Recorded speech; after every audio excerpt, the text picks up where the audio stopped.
ella es Valeria Rosa, una profesional comprometida con la literatura infanto-juvenil. Ella se especializó en la enseñanza de la lengua y de la literatura, y particularmente en literatura infantil y juvenil. Es docente, asesora, investigadora, forma parte del equipo de investigación de literatura infantil y juvenil con problemas en el Centro de Investigaciones de la Facultad de Filosofía y Humanidades de la Universidad de Córdoba. Es docente de didáctica de la lengua y literatura en la Universidad de La Pampa. Escribe manuales, aplicamos la literatura que muchos de nosotros conocemos. Inclusive de un libro titulado Reflexiones y talleres para el aula de literatura, también de la editorial Comunicarte. He escrito cuentos infantiles que les recomiendo, Una caja de libros y Dragón de Porendanga, y los cómics Perra y Perturbaciones. Tiene un artículo interesante y que se los recomiendo, que yo lo incorporé también en la bibliografía, que ya dentro de poco, en la realidad de la charla, voy a compartir un enlace en el Drive con la bibliografía que vamos a trabajar en este primer encuentro. Y bueno, me tomé el atrevimiento, Valeria, de incluir ese artículo porque me pareció interesante, titulado El cómic en la escuela y el desafío de formar lectores y escritores, que está publicado en la página de CONICET.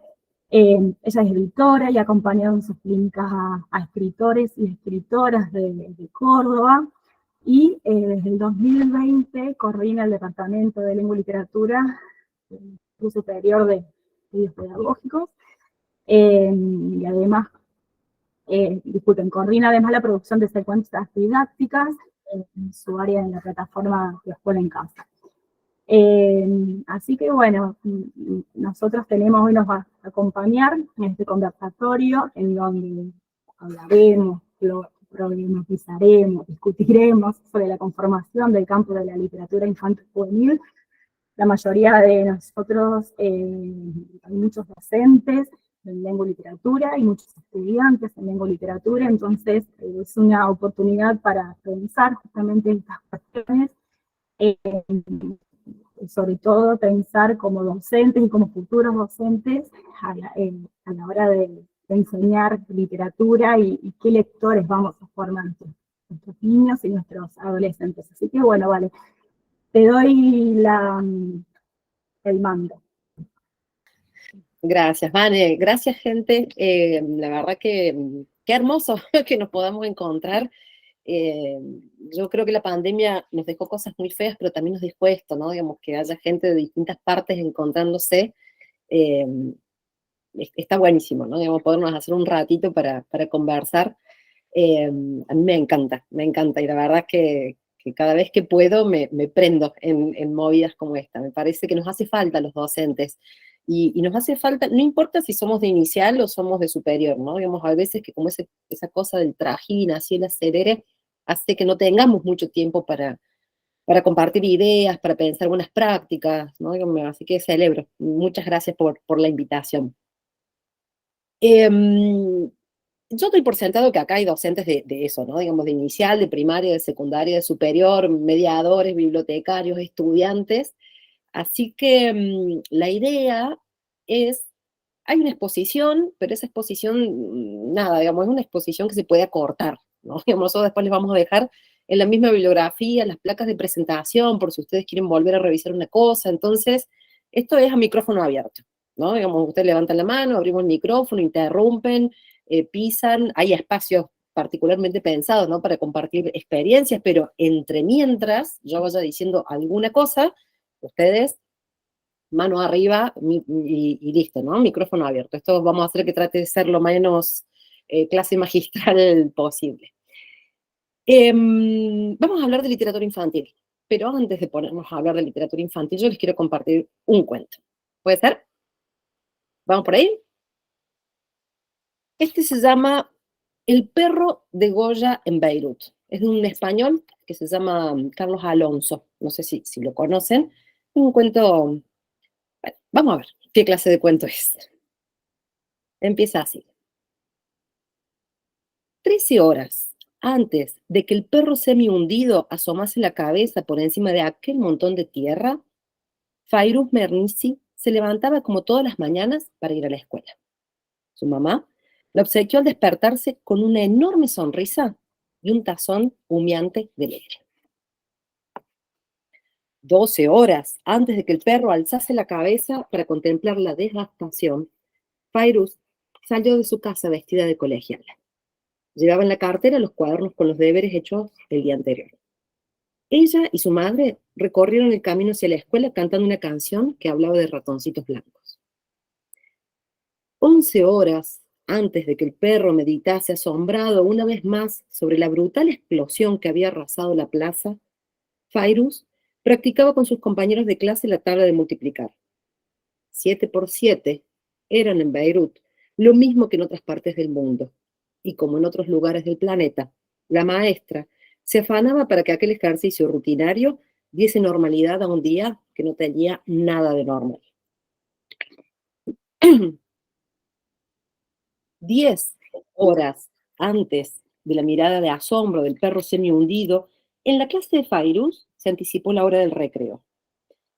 Por espantar los miedos, la maestra explicó lo que esos días estaba ocurriendo en la ciudad. La mirada de los niños era severa y ante su silencio, la mujer los invitó a que pintaran en la pizarra lo que habían visto o lo que habían oído hablar.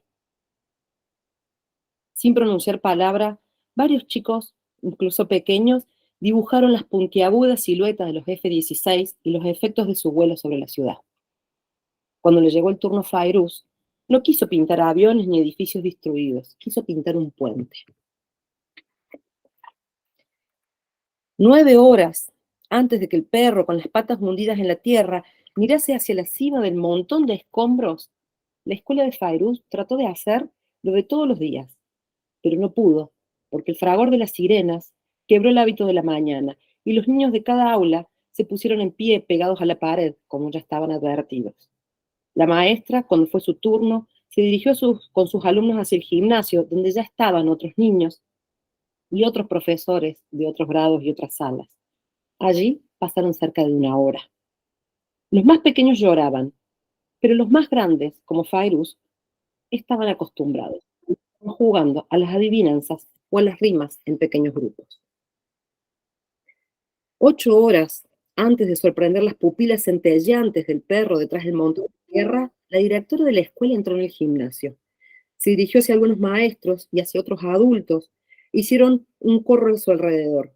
Los niños no pudieron escuchar bien. Algo así como: fue en Wasey, fue en el sur, los aviones pasaron de largo, ya se han ido, podemos volver a clases. A una palmada de los profesores, los niños se alzaron del suelo y se ordenaron en disciplinadas filas, dispuestos para ir a sus aulas. 7 horas antes de que el perro mirara hacia arriba con los oídos aturdidos, la maestra escribió en la pizarra los deberes para el día siguiente.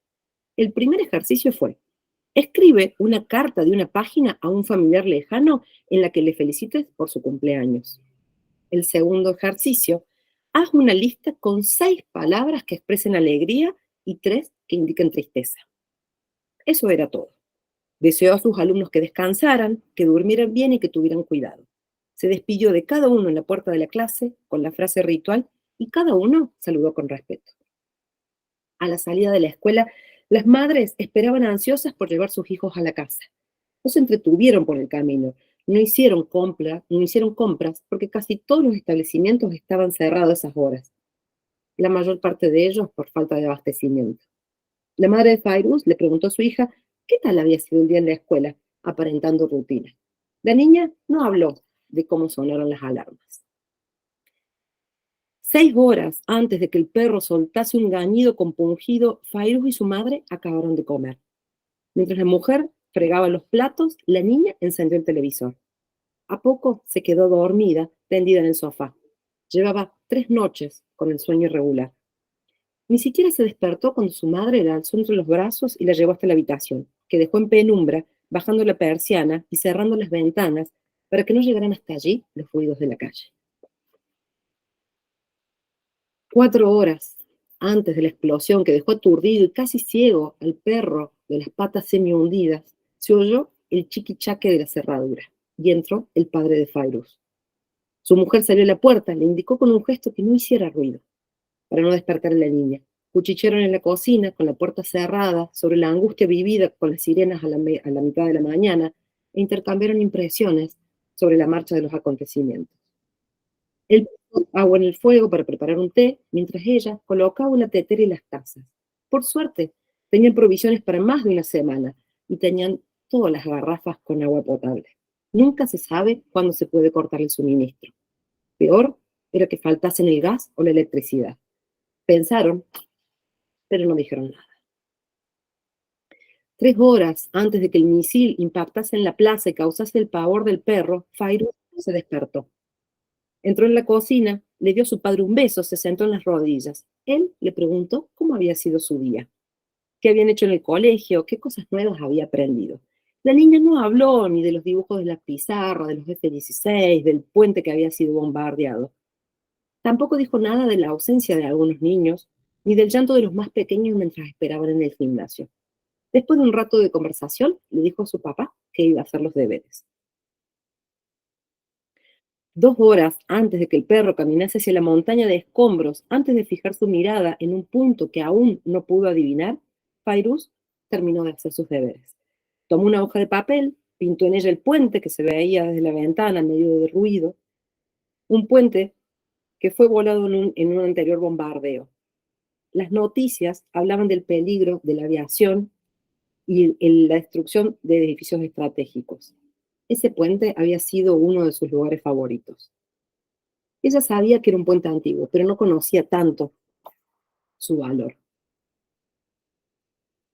1 hora antes de que el perro, con las patas semi-hundidas, la mirada vidriosa, los oídos aturdidos, mirase hacia la cima del montón de escombros, con la luz de los incendios reflejada en la pared que había detrás de él, Fairuz pidió permiso a su padre para ir a jugar a la plaza. Su madre se adelantó, le dijo que no, que estaba anocheciendo, que era peligroso estar en la calle. Pero su padre miró por la ventana del segundo piso y la tranquilizó. Mujer, no hay peligro. En este barrio no hay nada que tenga interés para esos aviones. Además, hay otros niños jugando en la plaza. No podemos estar encerrados para siempre. Fairuz consiguió el permiso, pero antes de bajar las escaleras, la madre le avisó: Fairuz, cariño, ya sabes, si se oyen las sirenas, subí enseguida. Sí, mamá, dijo ella. La hora que transcurrió, hasta que llegó el misil, Fairuz jugó con otros niños en la plaza. El barrio, es cierto, era simplemente un barrio, una zona residencial. En el parque de verdes y ajados columpios, 2 grupos de ancianos y varios niños aprovechaban la tibieza del tiempo que precede al anochecer. Y entonces apareció el perro. Era un perro viejo, muy viejo, y no tenía collar. Fairuz fue la primera en verlo, y al cruzar su mirada con la del animal, supo que a ambos les unía un hilo de aflicción. Esa tarde tacharía silencio de la lista de palabras tristes y la sustituiría por mirada de perro. El animal lamió los pies de la niña mientras se dejaba acariciar. Debía demostrarle confianza y estaba acostumbrado a ello. Luego, a pesar de que se sentía cansado y viejo, se puso a jugar con los niños, primero dando pequeños brincos, luego mediante ladridos que invitaban a la persecución. Cuando los otros niños vieron que Fairuz jugaba con el perro, se acercaron. Pronto, el animal tomó un objeto con sus dientes, lo dejó a los pies de un niño, este lo lanzó, el perro fue a buscarlo para dejarlos en los pies de una niña, y así sucesivamente. Los chicos entendieron rápidamente el juego. Un juego que se prolongó mucho tiempo y cada vez era mayor el entusiasmo de los pequeños, que ahora eran más de 15. El perro, aunque era viejo y se notaba que estaba cansado, sabía que jugar con esos niños era necesario. En un momento determinado, el perro supo que en un lugar distante 2 soldados acababan de introducir en una máquina cruel las coordenadas del lugar en el que debía caer un misil. El animal acomodó el ritmo del juego a un reloj interior que determinó la trayectoria del cohete y el momento exacto en el que estallaría. Poco a poco, en ese juego, el perro fue sacando a los niños de la plaza, pero ellos no se dieron cuenta. 5 segundos antes de la explosión, el perro y la turbamulta de niños estaban a salvo en un callejón de un edificio cercano. Ante los misiles que vuelan a baja altura, no se activan las sirenas. Primero, se oyó un y luego una terrible explosión que pulverizó el cemento, esparció por el aire toneladas de tierra y paralizó a los niños. Mientras estos gritaban, aturdidos y aterrorizados, el perro se asomó a la plaza. Las patas del perro se hundían en el suelo reventado. Los oídos le dolían y el fragor del incendio que siguió herían sus pupilas. Miró a través del montón de escombros y trató de ver si los edificios en los que habitaban Fairuz, Hassam, Limam, Suad estaban indemnes. Todavía no podía verlos, porque el humo de la explosión nublaba la vista. El animal pensó con pavor que una vez más, durante un día de guerra más, había concebido salvar por poco a un grupo de niños, al menos de momento. Coda. Cuando suenan las sirenas, en las ciudades desiertas deambulan los perros. Algunos, como el de Goya, intentan salvar niños. Algunas veces los consiguen, otras no. En cualquier caso, no hay tantos perros de Goya como para compensar la despiadada mirada de algunos seres humanos.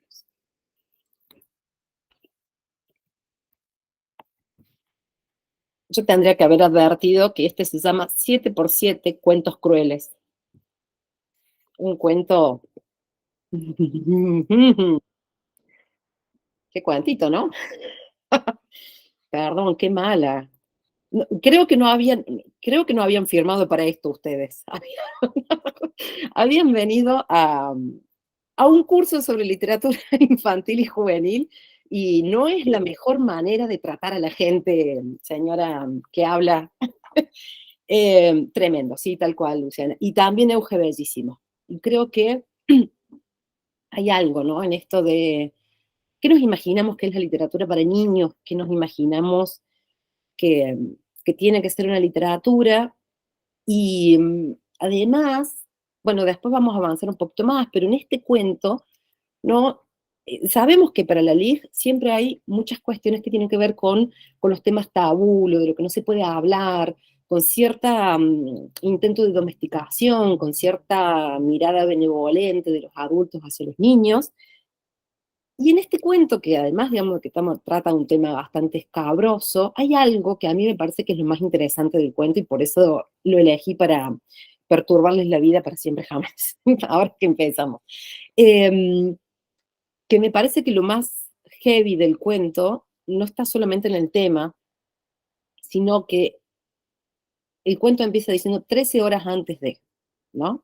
Y hay un lento conteo en el que nosotros sabemos que nos estamos acercando de una manera bastante inexorable a eso espantoso que está por suceder, y que, ay, menos mal que estaba ese perro, ¿no? Pero bueno, hasta el momento en que no sabemos que salen todos indemnes, esa estructura narrativa nos está poniendo, ¿no?, sobre una especie de tensión. O sea, yo creo que lo que más movilizante o lo más espantoso de este cuento tiene que ver con la maestría con la que Alonso establece esa narrativa, ¿no? Y no tanto por ahí con el tema, pero me parece que es un buen punto para que lo tengamos pensado ahí, ¿no? Digamos, ¿qué sería esto de enseñar literatura cuando nosotros vemos que las cosas que nos pasan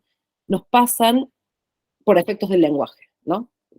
Armaron una estructura narrativa de tal modo que a nosotros nos puso en un estado particular.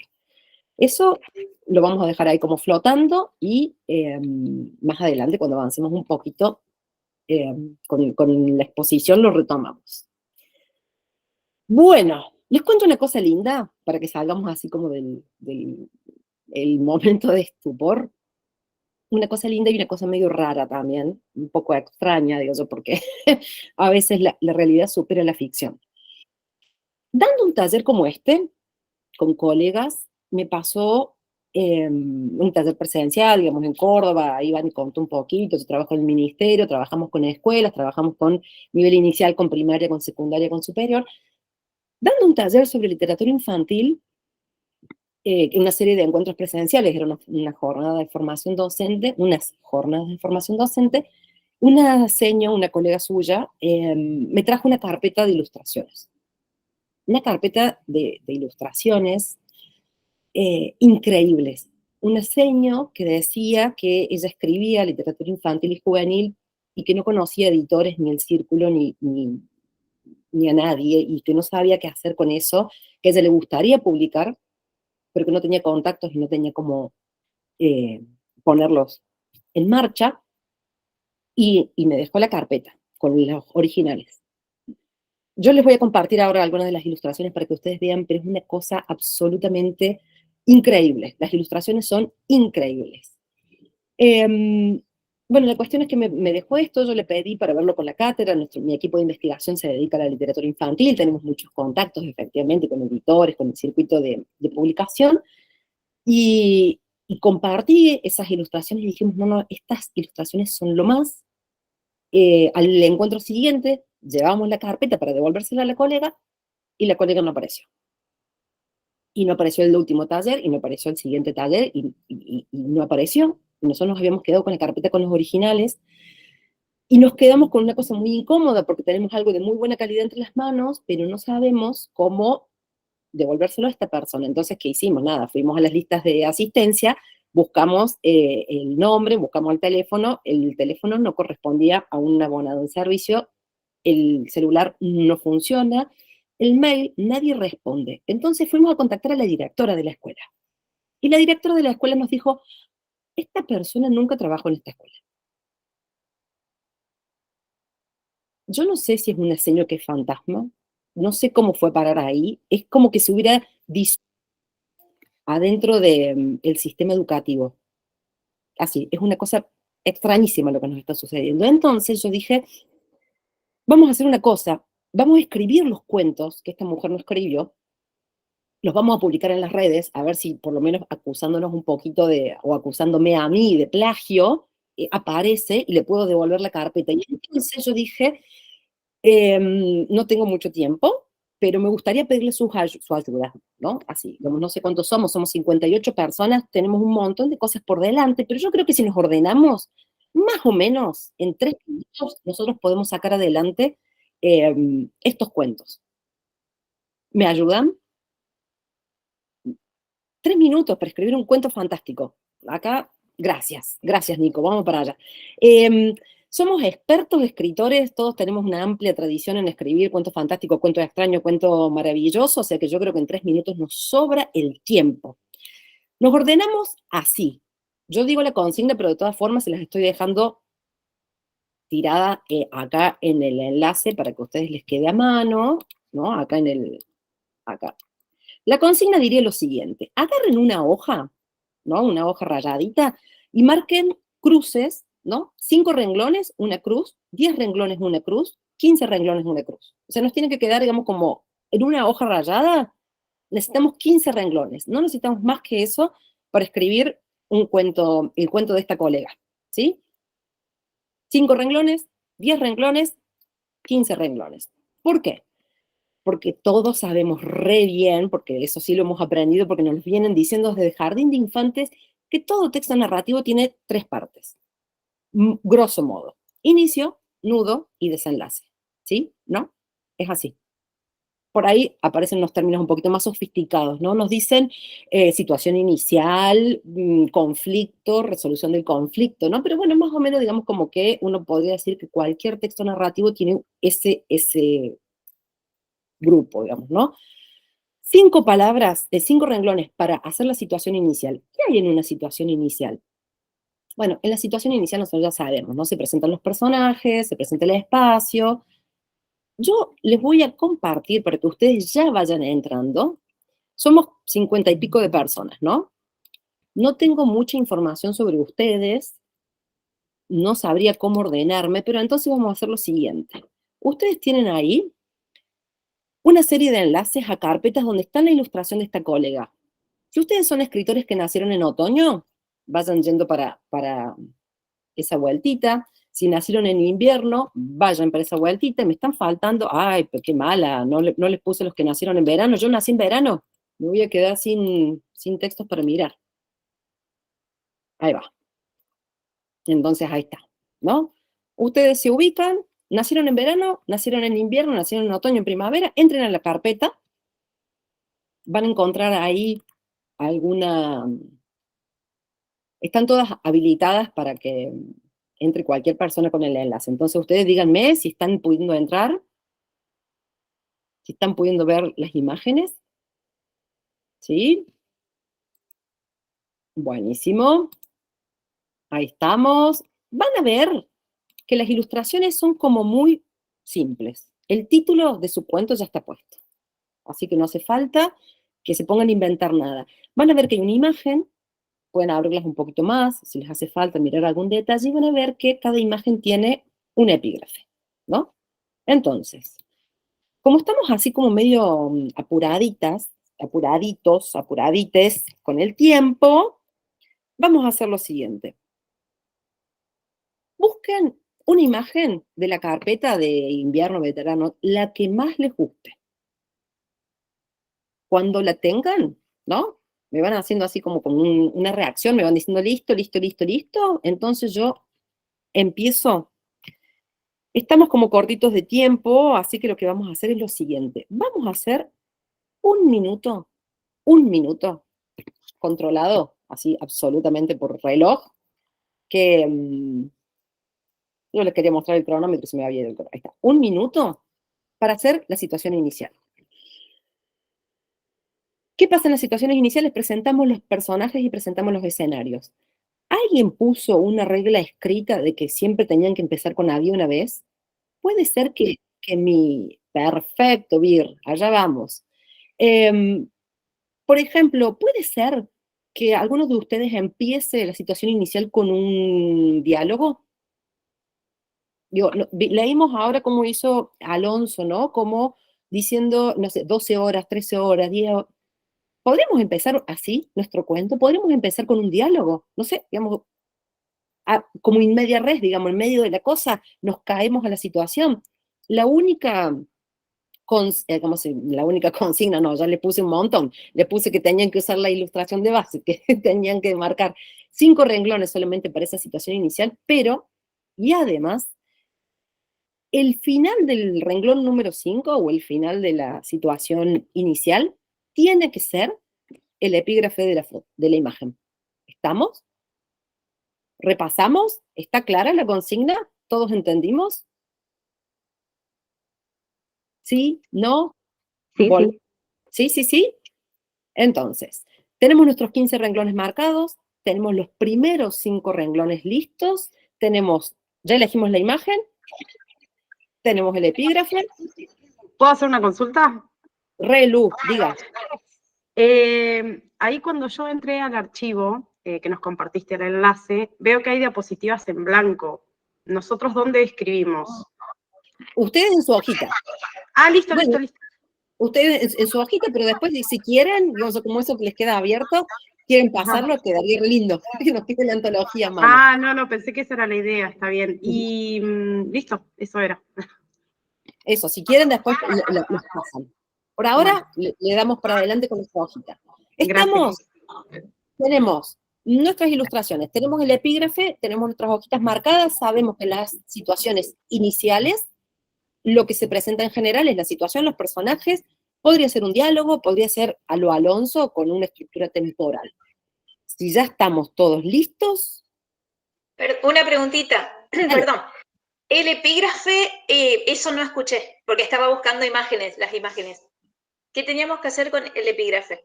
¿Y ya encontraste tu imagen? ¿La tenés? ¿Sí? ¿Ya Cuando está? vos, tu presentación, tu situación inicial, tiene que cerrar con ese epígrafe. ¿Qué imagen? Bien. ¿Qué dice tu epígrafe?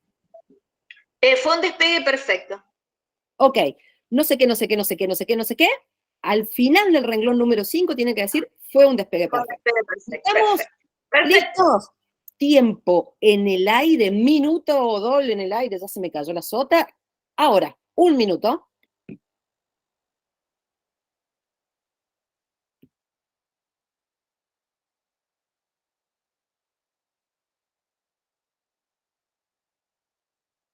Ahí te tiro de vuelta, Clara, las carpetas, ahí van.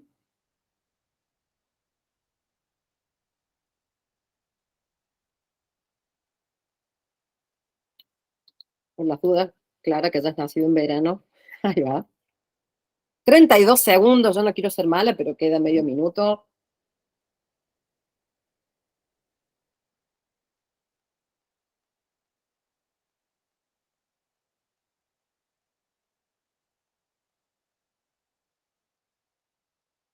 ¿50?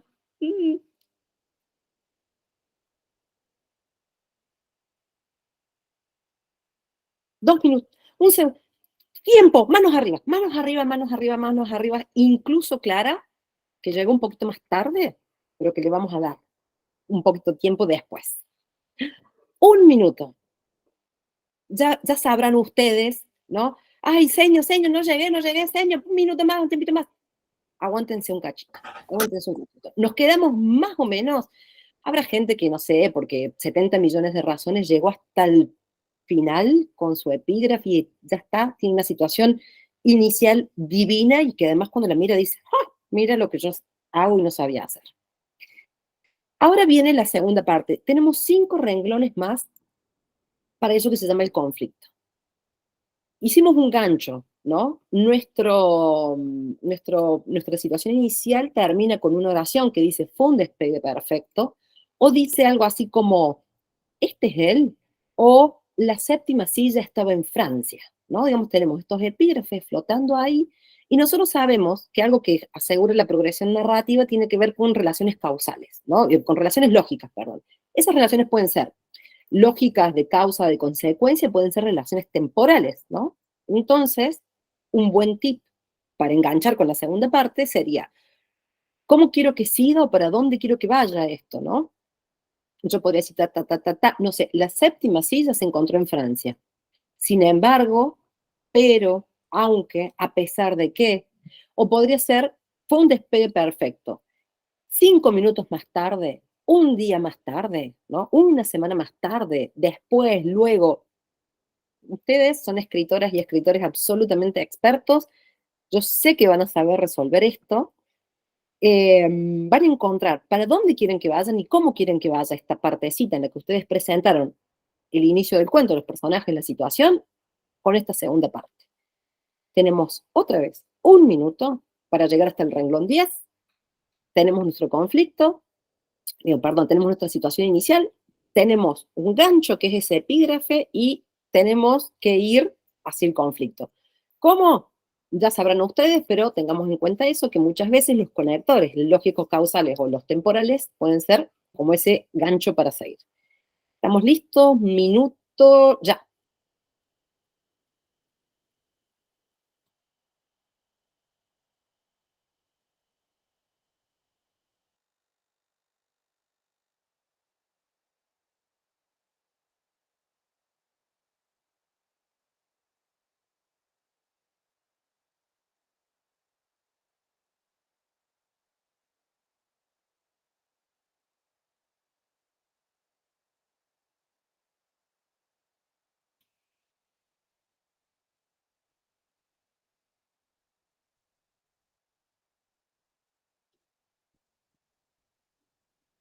Ya vamos 40 segundos.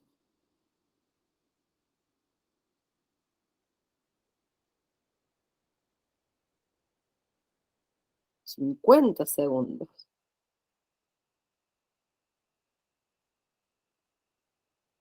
Hay 57, 58, 59. ¡Ah! Manos arriba. Manos arriba.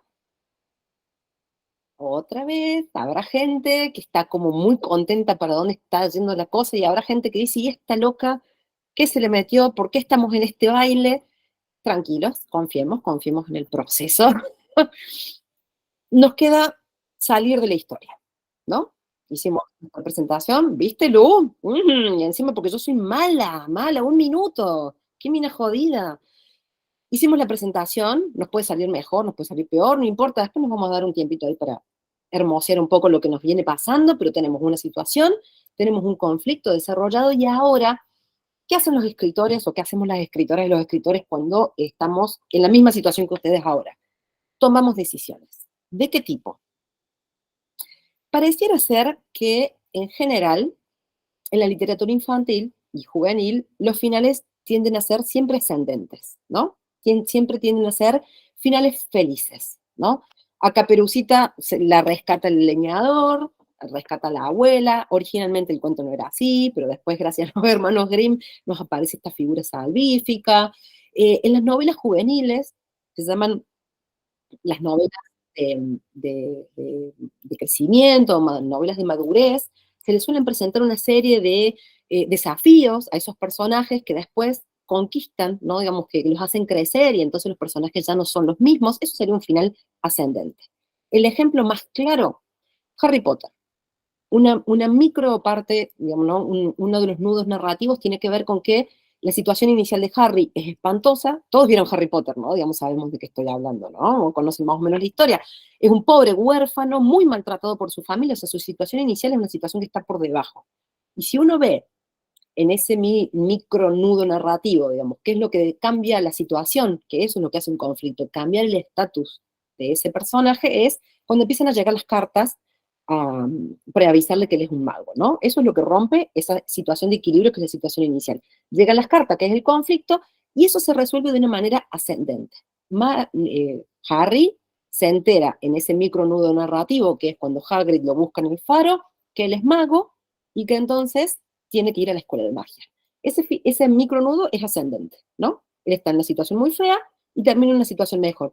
Si lo pensamos a lo largo de toda la película o del primer libro, digamos, uno diría, toda esa historia, la de Harry, es ascendente, porque él conoce quién es, adquiere poderes y entonces su estatus cambia, ¿no? Eso es una forma, el final ascendente. ¿Qué pasa cuando el final es descendente? ¿No? Hamlet, ¿lo tienen? ¿No?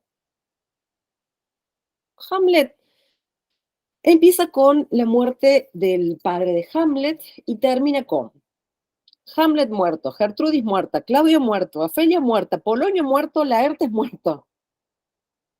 A Shakespeare, cuando le daba por el drama, le daba por el drama, pero en serio, digamos, le daba como por arrasar con medio elenco. Esta es la decisión que ustedes van a tomar en este momento. Yo tengo mi situación inicial, tengo mi conflicto y tengo 5 renglones para salir elegantemente de esta historia, que es una historia bastante extraña, que tiene una ilustración que me está poniendo en un lugar. Voy a prohibir una sola cosa, y es lo único que voy a prohibir en toda la tarde. Estos cuentos, por el epígrafe, por las mismas ilustraciones, puede ser que vayan tomando un tinte así como de lo extraño, lo maravilloso, ¿no? Digamos, como un cuento medio, pues podría ser más del tipo de terror. Nosotros no podemos salir del cuento estafando a los lectores, a los futuros lectores, los próximos lectores. ¿Qué sería estafar a los próximos lectores? Muchas veces, cuando los guionistas se enmarañan y no saben cómo hacer las cosas, los guionistas o muchas veces los escritores muy nobles y no saben cómo salir de una situación, hacen esto. Y se despertó sobresaltado porque todo había sido un sueño. No se hace eso. No se le hace eso a un lector. Jamás se le hace eso a un lector. Ustedes no los pueden poner en una situación de tensión y después decirle, ay, pero era todo un sueño. O sea, no pueden poner que era todo un sueño. Y la otra cosa es, no pueden hacer un final que sea inconcluso. El final abierto no es lo mismo que un final inconcluso, ¿no? El final inconcluso es el que te dice continuará. No, eso no, digamos. Yo puedo hacer un final abierto, pero ese final le tiene que dejar al lector pistas para ver qué fue lo que pasó. Como eso es muy típico del fantástico, ¿no? La vacilación esa en que no sabemos si eso es real o es algo sobrenatural. ¿Cómo vamos a hacer para salir lo más elegantemente posible de esta situación sin caer en la trampa de estafar a nuestros lectores de que todo era un sueño? Van a terminar, la palabra final de su texto debe ser, sí o sí, un sustantivo abstracto. Pureza, libertad, compromiso, dolor, angustia, horror, ¿no? Como, según ustedes piensen que el final es ascendente o es descendente, eligen un sustantivo abstracto para su cuento. ¿Estamos? ¿Sí? 1 minuto en el aire, ya.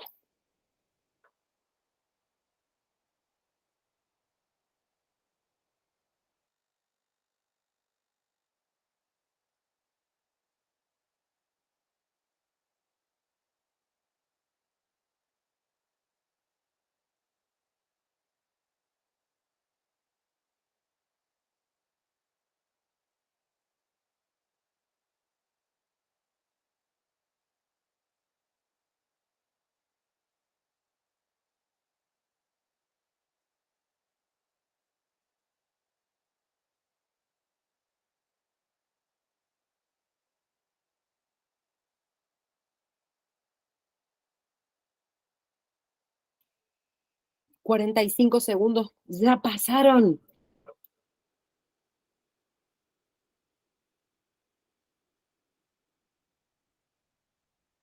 Ahí quedan 3 segundos. 2, 1, chau. Manos afuera. Manos afuera, pero para un poco. ¿Qué te pensás que somos Stephen King nosotros? Escuchen, vamos a ser súper buenas con la Vane. Les damos 1 minuto más para que miren, para que revisen, para que ajusten. Otra vez, habrá gente que, porque no sé, le tocó una buena ilustración, le tocó una ilustración un poquito más compleja, estaba más distraído, se le estaba yendo el agua por el mate, llegaron los hijos. Habrá gente que terminó fantástico y habrá gente que necesita mirar y acomodar un par de cosas. Ok, si nos salió fantástico y estamos como súper orgullosos y quieren, pueden ir pasando, como preguntaba la Lu recién, a las placas el cuento por si lo quieren compartir. Y los que están todavía con una cosa medio extraña, tienen 1 minutito más para emprolijar, aprimorar ese cuento que está como naciendo medio torcido, pobrecito. 1 minutito más, ya.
Estás con el micrófono apagado, Valeria.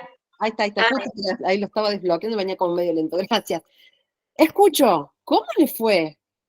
¿Fácil, difícil? ¿Se estarán preguntando qué le estoy echando al mate en este momento? ¿Qué onda? ¿Se pudo escribir un cuento? Complicado, dice la Sofi.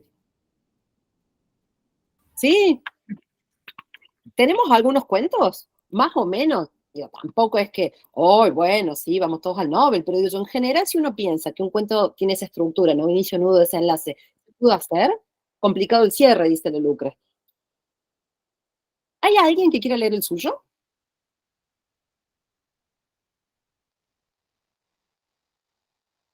Zafó Mariana porque recién entra. Dale, Dayana. Bueno, hola, ¿cómo están? Prendo, es un poco fumado, pero ahí más o menos leo.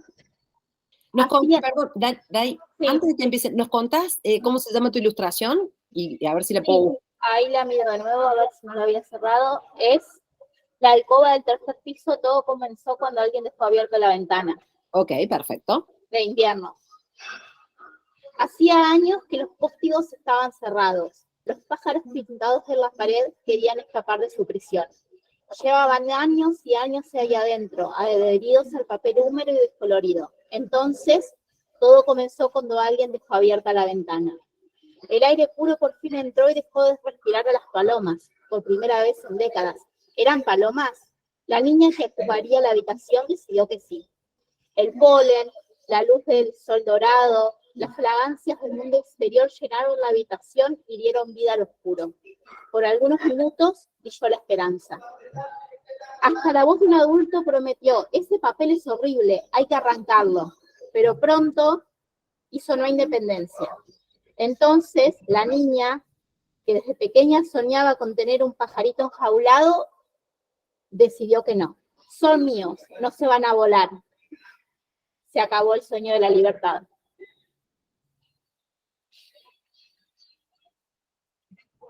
Tremendo, pero muy bien. Dayana, decí la verdad. ¿Cuántos libros tenés publicados? Nada, Hace- ninguno. ¿Cuántos años que te dedicas a la escritura? Desde que tengo 6, 7. Bueno, eso, viste, digo, eso está en nosotros. Ahí hay como, bueno, hermoso, digamos, además, hermoso.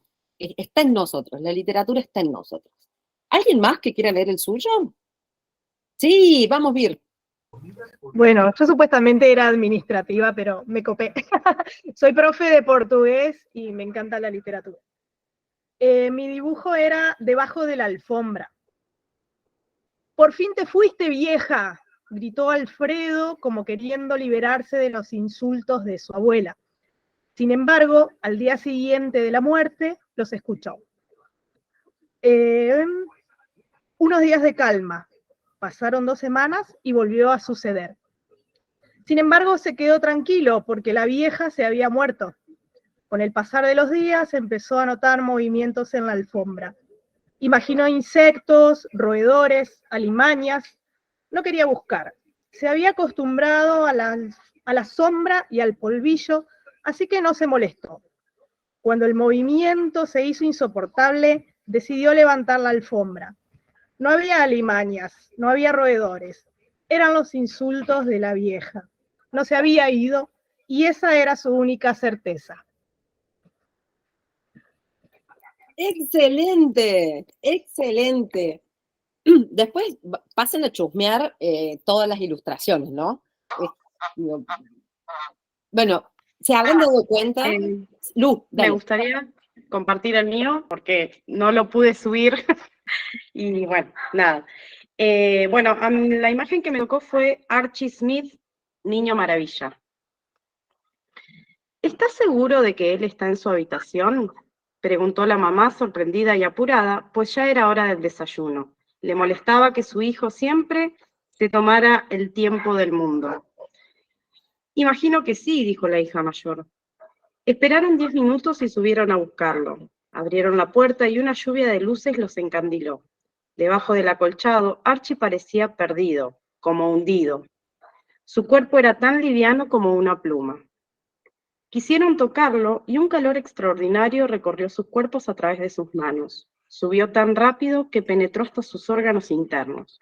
Sin dejar que el calor las cegara, volvieron a mirar al niño. Su rostro no era como siempre.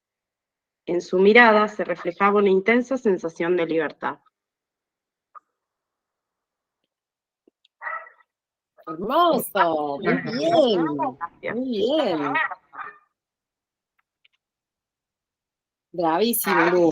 Lo que me costó porque yo no escribo. ¿No?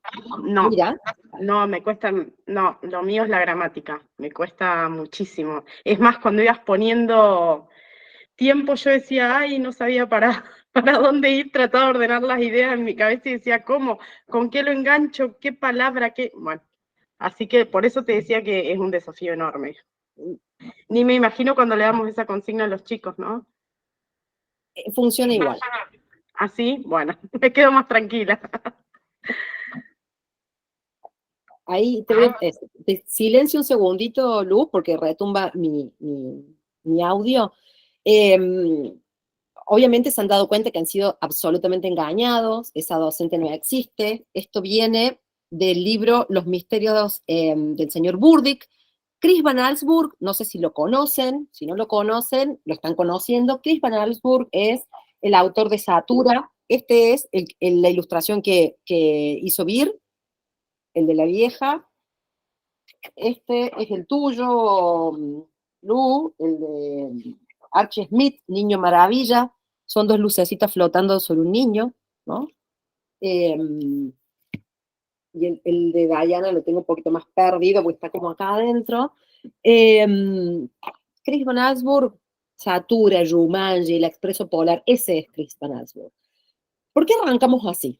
Bueno, nada, cuando nosotros hablamos de la enseñanza de la literatura, tenemos que hablar de la enseñanza de las cosas que nos pasan por la tripa y que son solo efectos del lenguaje. Es muy difícil, o a mí me parece que es muy difícil, posicionarse en un lugar de la enseñanza de la literatura desde un lugar que no sea experiencial, ¿no? Ese es como nuestro postulado, así sea que hablemos de Sala de 3 o hablemos de las aulas de nivel superior o de los cursos de capacitación a docentes y colegas que ya llevan muchos años en ejercicio. Esto que te pasó, Lu, de decir por qué alguien que no escribe puede escribir, tiene que ver con una cuestión metodológica, y que es la consigna de escritura, ¿no? A diferencia de lo que muchas veces pensamos, o que por ahí nos pasa, ¿no? Como que escriban libremente, no que escriban según su imaginación. Cuando una consigna está bien determinada, y en este caso ustedes tenían muchas restricciones, ¿no? Tenían 5 líneas para hacer la introducción, 5 líneas, tenían que además cerrar con el epígrafe, tenían que terminar con un sustantivo abstracto, tenían solamente 1 minuto para hacerlo, tenían como disparador una imagen muy potente, pero eran, digamos, como era una consigna muy ceñida. Eso hace que quienes no escriban o quienes no estén habituados a resolver autónomamente situaciones con la literatura, lo puedan hacer, ¿no? Digamos, eso vamos a volver más adelante sobre esas cuestiones metodológicas, pero digo yo, un taller de escritura tiene eso, es una consigna tan clara, tan ordenada, que nos pone, digamos, como en una especie de corset, pero que es un corset creativo, que nos ayuda a sacar adelante incluso cuando no tenemos esas tradiciones. Este taller no hemos cansado de hacerlo. Yo lo hago todos los años, me parece muy divertido. Todos los años les miento a mis estudiantes. A veces son una maestra, como en este caso, a veces un chico de 6º grado del año anterior. Depende del nivel, ¿no? Si es primaria, si es secundario, si es terciario. A veces en vez de 1 minuto es un poco más de tiempo, pero digamos la estructura es básicamente la misma, y siempre se producen textos. Y siempre se producen textos de un nivel o de una calidad que dejan medio como hasta asombrados a sus propios autores y autoras.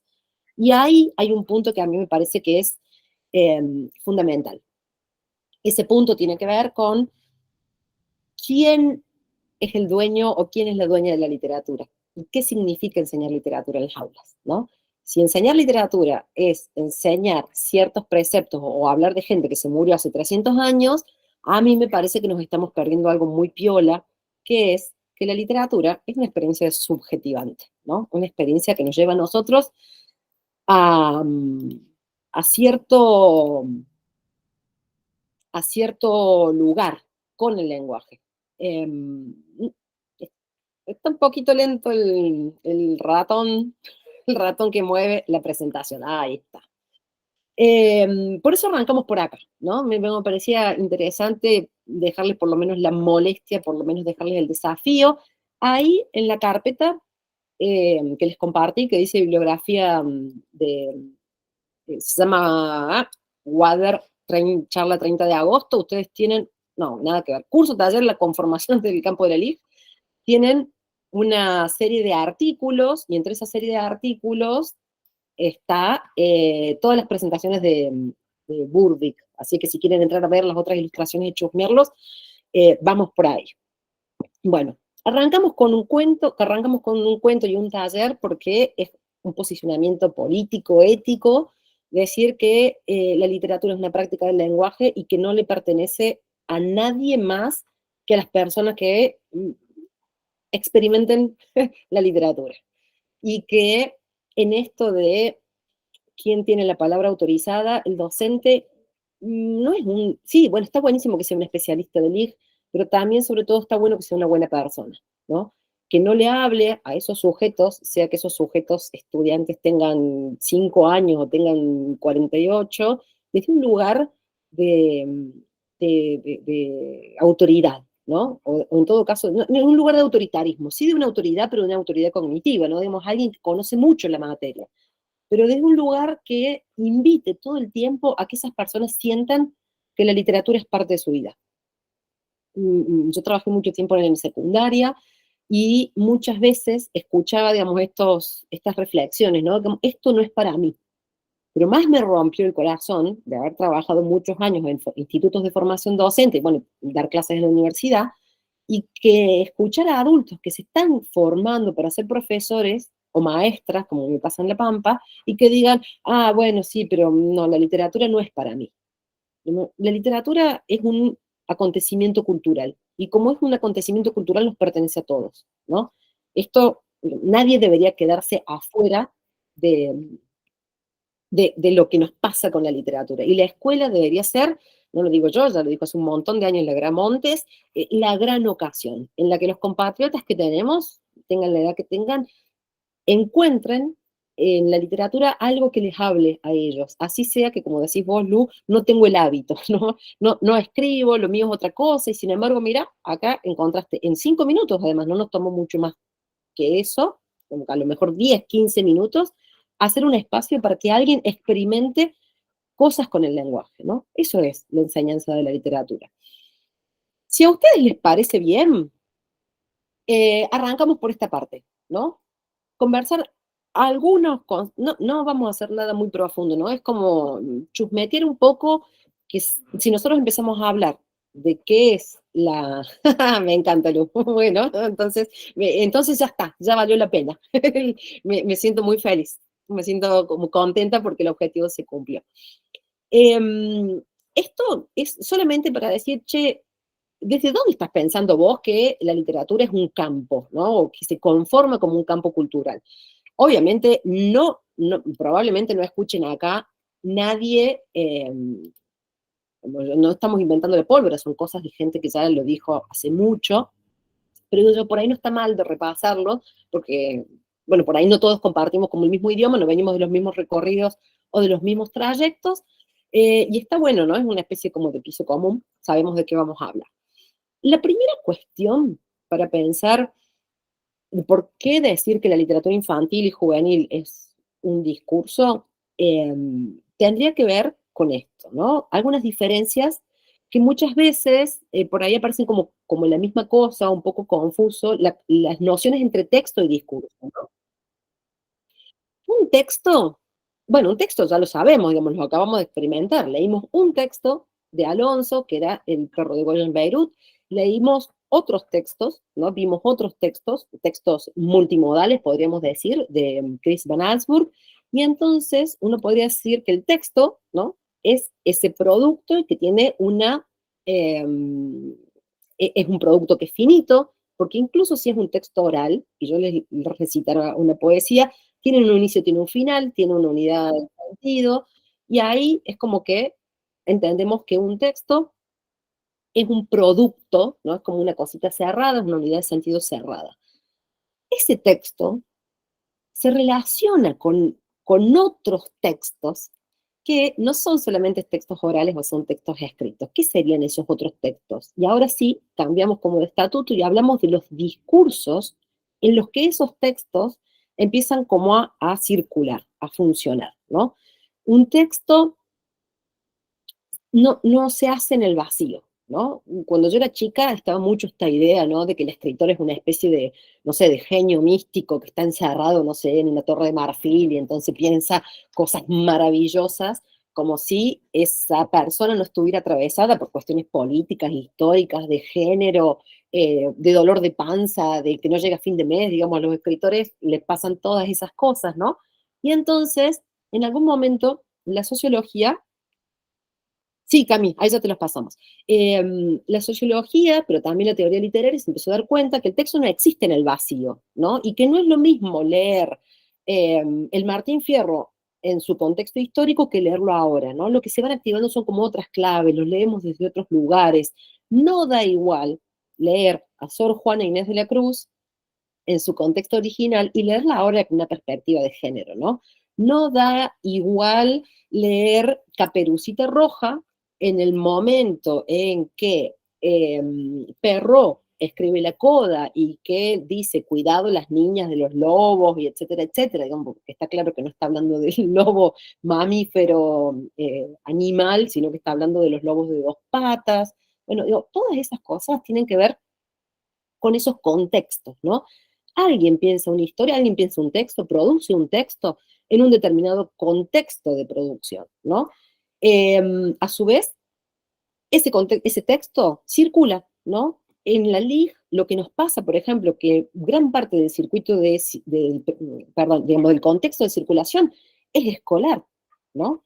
Y ese lugar por el donde circula el texto literario le pone una impronta, ¿no? Le deja una marca al texto porque la seño no lee en el vacío, ¿no? Guía la lectura, le sobreimprime un sentido. Cuando los milicos prohibieron la Torre de Cubos por literalmente en Santa Fe, la resolución dice ilimitada fantasía, ese contexto de circulación imprime sobre el texto, por ejemplo, la censura, imprime, por ejemplo, la imposibilidad de la venta. Y después tenemos otro circuito más, que es el reconocimiento, ¿no? O sea, quien produce en un determinado contexto de producción, está ligado, por ejemplo, a reglas del mercado, está ligado a lo que le pasa a ese escritor o a esa escritora, desde dónde escribe, dónde lo está pensando. Luego, ese circuito de circulación, digamos, cómo se vende, dónde se vende, quién lo lee, también le sobreimprimen al texto unas ciertas lógicas. Y luego está el reconocimiento, ¿no? Los contextos de reconocimiento. ¿Qué tiene que ver? ¿Qué le pasa a los lectores con esos textos?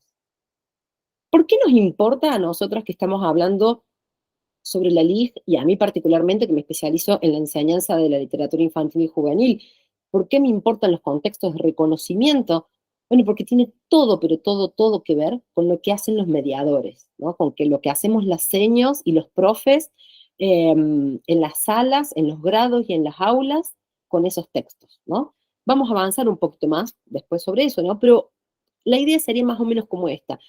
Lo que Verón propone es que no existe la primera historia, digamos, ¿no? Eso lo toma de Charles Sanders Peirce, que no existe el signo adánico, no existe el primer texto, el texto original, ¿no?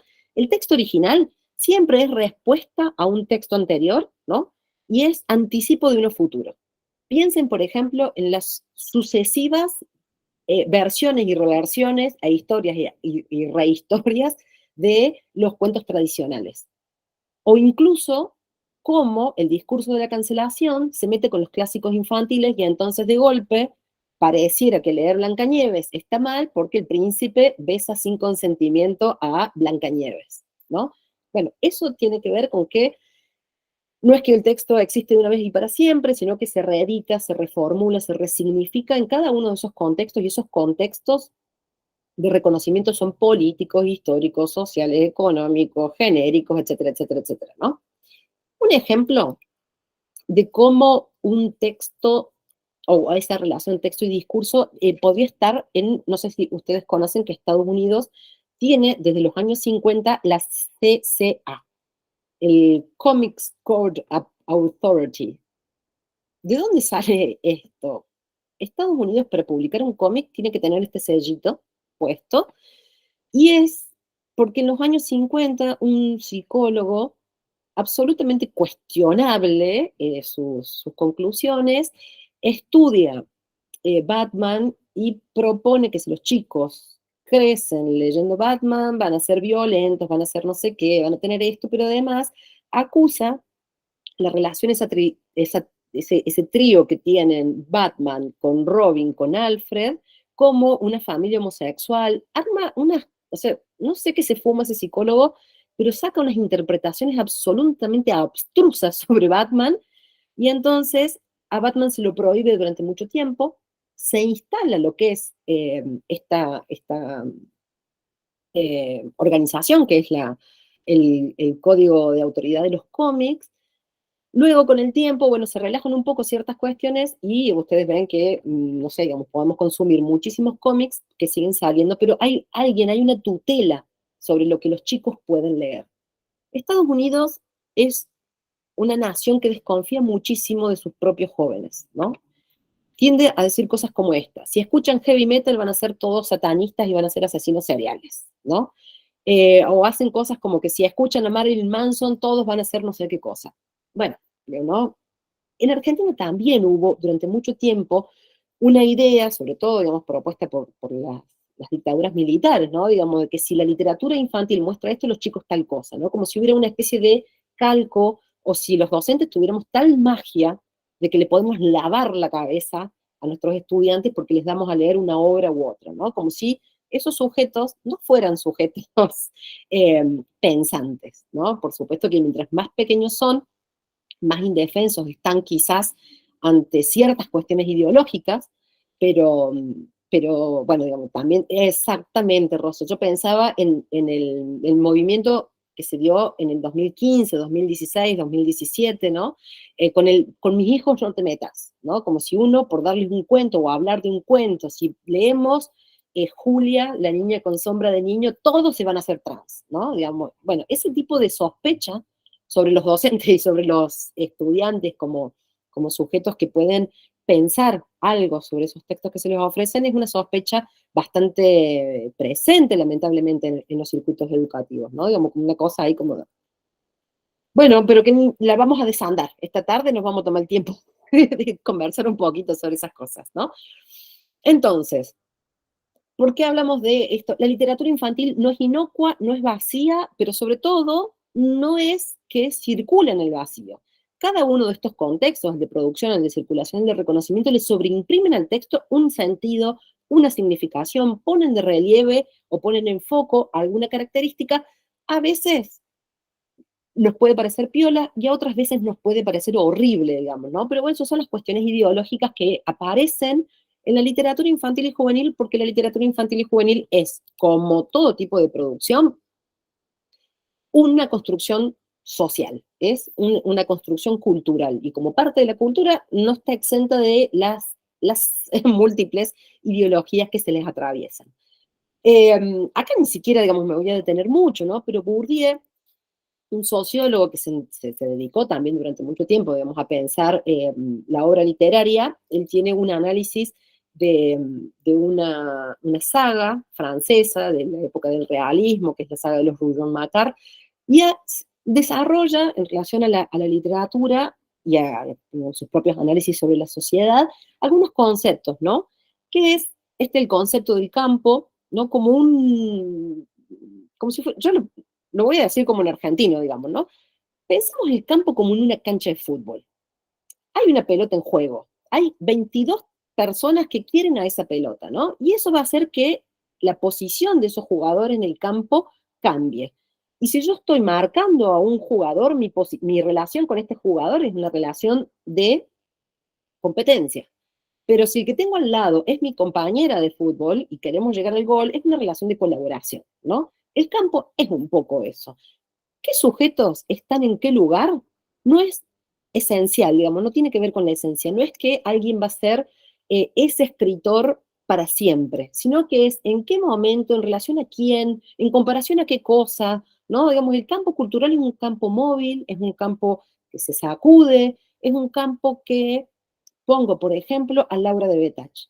Laura de Betach fue prohibida, censurada, perseguida en la época militar, y hoy en día, cuando nosotros pensamos en Laura de Betach, pensamos en ella como en un autor faro de la literatura infantil y juvenil, ¿no? Su posición en el campo cambió diametralmente porque el campo cambió, pero porque cambiaron los contextos de producción, de reconocimiento y de circulación, ¿no?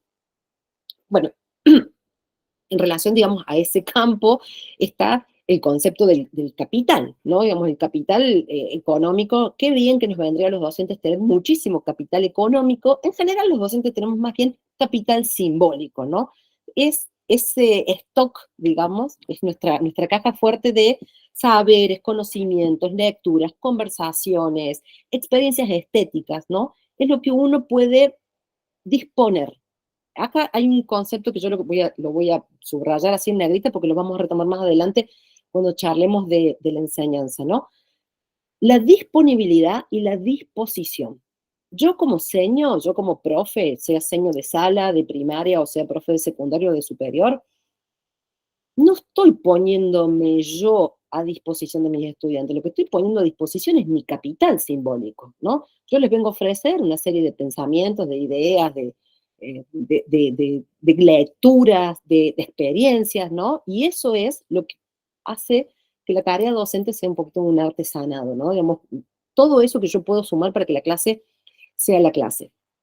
Por supuesto, como yo no soy una bacteria en una cápsula de Petri aislada de un contexto, también tengo algo que se llama el hábito, ¿no? Digamos, son como esas costumbres, son esas posiciones, son eso que me hace ser la docente que soy, ¿no? Digamos, desde el momento en que uno entra al aula y, no sé, va a una escuela muy católico tradicional en la que los chicos se tienen que parar, ¿no? Al frente del banco y saludar de pie, a mí esa forma de estar me dispone cierto hábito, ¿no? Ciertas costumbres, ciertas actitudes, cierta forma de hablar, que si me voy a una escuela nueva, en la que las formas de relación son otras, mi hábitus va a ser totalmente distinto, ¿no? Podemos hablar del hábitus profesional, ¿no? ¿Qué hacemos los docentes? Podemos hablar del hábitus de los mediadores. Si yo tengo mucha experiencia en contextos no formales de educación, como pueden ser merenderos, bibliotecas populares, la plaza, el club, el no sé qué, probablemente mi hábitus como mediadora sea distinto.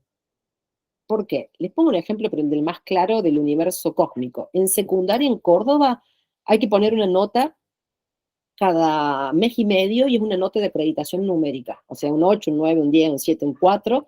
Adolescentes que son adolescentes, digamos, les pasan 400 millones de cosas por la cabeza y quizás de las cosas que les pasan no es, ay, qué fantástica la literatura, ¿no? Entonces, pero una vez cada mes y medio yo le tengo que estar poniéndole una nota, ¿no? Entonces, muchas de mis prácticas de enseñanza van a estar traccionadas por esa atención, que no es lo mismo que yo sea mediadora de literatura en la biblioteca popular, por ejemplo, ¿no?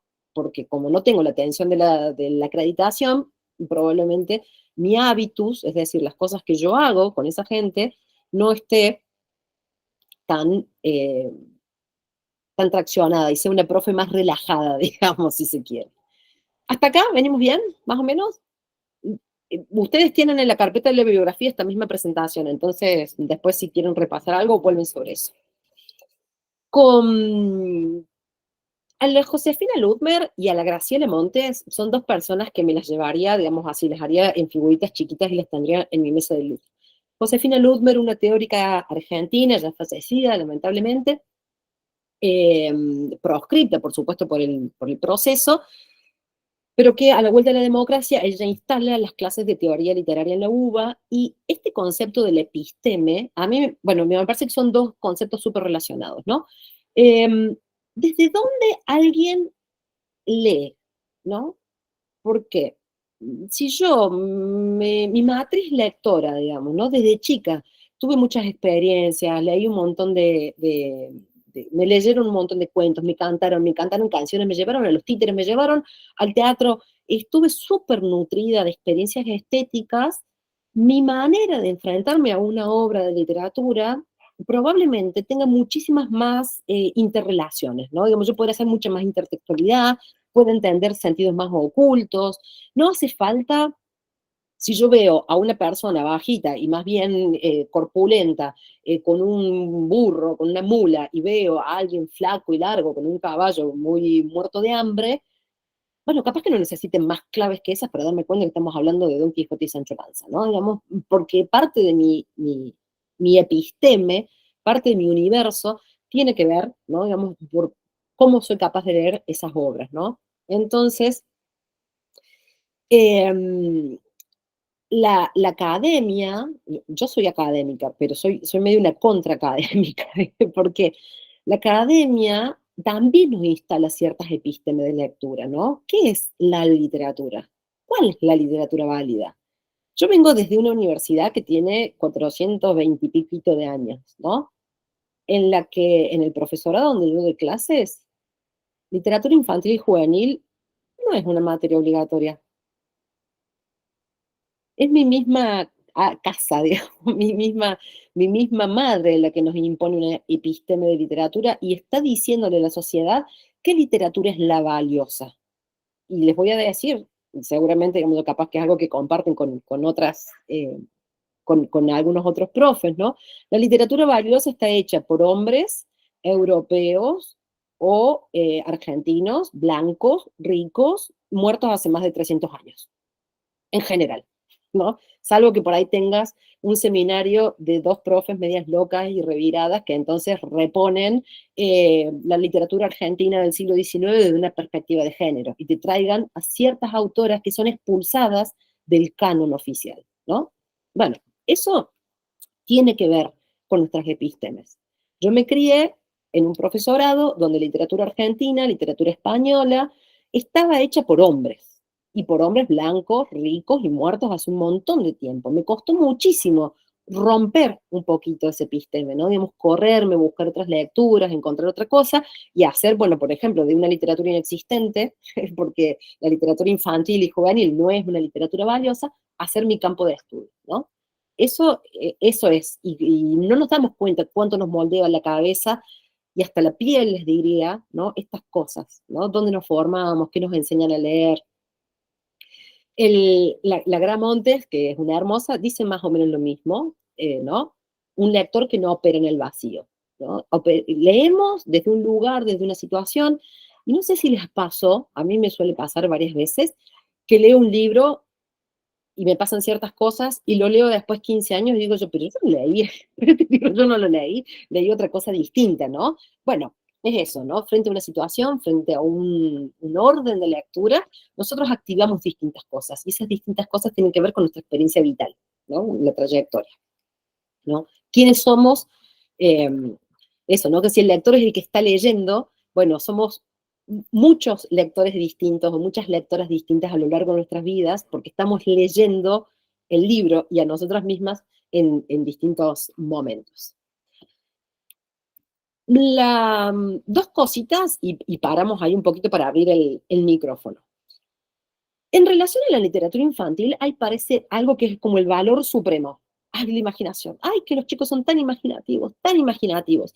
Me lo voy a saltar a Vygotsky, perdón por Vygotsky, yo te re quiero leer, pero le vamos a meter un poquito de gaja a esto, porque me parece más lindo discutir estas dos definiciones, ¿no? Pareciera que la imaginación es eso, ¿no? Ay, los chicos son tan imaginativos, ay, les gusta tanto, los chicos son tan creativos, son tan no sé qué. Yo no sé si los chicos son tan imaginativos. Y esta definición, esta diferencia de un pedagogo francés que se llama Georges Anne, me pareció super power para pensar cómo nos paramos delante de los niños, los jóvenes, los adultos que tenemos al frente y hablamos de la imaginación, ¿no? Una tiene que ver con esto, digamos que sí, la imaginación existe, es una capacidad cognitiva, está en el cerebro humano, pero no funciona en el vacío. La imaginación tracciona, saca sus nutrientes de otra cosa, de un repositorio de experiencias, digamos, que es el imaginario, ¿no? Y acá yo planteo, digamos, como una de las grandes cuestiones éticas y políticas que tiene la educación pública. O la educación pública o los espacios públicos, ¿no? En una biblioteca popular, un merendero. Cuando nosotros decimos que ese imaginario está desnutrido, cuando son niños que no tienen esas múltiples experiencias estéticas, niños que no han sido lecturados, dice María Mine López, lo tienen ahí en la bibliografía, es un articulito, son, no sé si son 2 páginas, 4 páginas, que se llama lecturar, que es como la combinación entre lectura y amar, ¿no? Niños que han sido lecturados, niños que han sido leídos, no por la lectura escrita, ¿no? Niños que han sido introducidos en la cultura literaria porque se les cantaron rondas, porque se les cantaron nanas, porque se les hicieron adivinanzas, porque jugaron al, compró un huevito, lo cocinó, ¿no? Niños que tienen múltiples experiencias estéticas, son niños que tienen mayores recursos para activar la imaginación. Y acá, otra gran salvedad, muchas veces tenemos los docentes como esta mirada un poco salvífica de pobres niños, ¿no? Pobres niños pobres los niños que no tienen libros de calidad. Yo digo que la cuestión de un imaginario nutrido no es de clase, en todo caso, volviendo un poquito a Bourdieu, es de capital simbólico. Di clases durante mucho tiempo en escuelas secundarias carísimas de Córdoba, privadas, muy privadas, y también fui asesora en la escuela primaria de unas escuelas trilingües, doble jornada, con todos los chiches, y me he encontrado con niños que tenían en sus manos celulares súper caros, 8, 9, 10 años, pero cuando que había que comprar un libro, los padres ponían el grito en el cielo, ¿no? Digo, tener un imaginario nutrido en relación a las experiencias estéticas no es una cuestión de clase, es una cuestión de capital simbólico. Puesto, digamos, en términos sociológicos. Es la disposición Puede ser que haya niños en la villa en la que la casa es de latón, de cartón y de retazos de madera, pero que sin embargo sean niños muy lecturados, ¿no? Porque la abuela le cuenta de los aparecidos tal cual, sí, tal cual, Fabián, es así, ¿no? Muchas veces esta mirada de, ay, pobrecitos, pobrecitos, no tienen libros. Los libros son caros, son objetos culturales, los libros álbum, los libros ilustrados, estamos hablando de algo casi prohibitivo por ese famoso circuito de circulación, ¿no? Digamos, el mercado editorial hace lo suyo en relación a la literatura infantil y juvenil, tiene mucha impronta y deja mucha marca, pero no es solamente la disposición, ¿no? Digamos, la disponibilidad del bien físico. Ojalá, yo digo, el domingo falleció Emilia Ferreiro. Emilia Ferreiro creo que es un piso ético para todos, para las personas que nos dedicamos a la literatura y la educación, porque hay una propuesta que es básica, ¿no? La mayor cantidad posible para todos los niños, para todas las situaciones comunicativas. Eso es como, así deberían ser las escuelas, ¿no? Llenas de libros de muy buena calidad. Pero no pasa solamente por el objeto físico, ¿no? El objeto físico que está puesto en un estante a mano de los chicos, pero al que los chicos no han sido invitados, ¿no? Si no atendemos ese puente de la mediación, el libro queda ahí, los chicos no pasa nada, digamos, tienen la disposición, pero no tienen la disponibilidad, ¿no?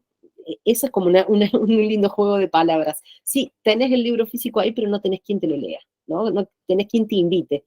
Y ese me parece que es como el rol de los docentes, y después queremos que en relación a la imaginación nos pase algo, o sea, que nos pasen algunas cositas, ¿no?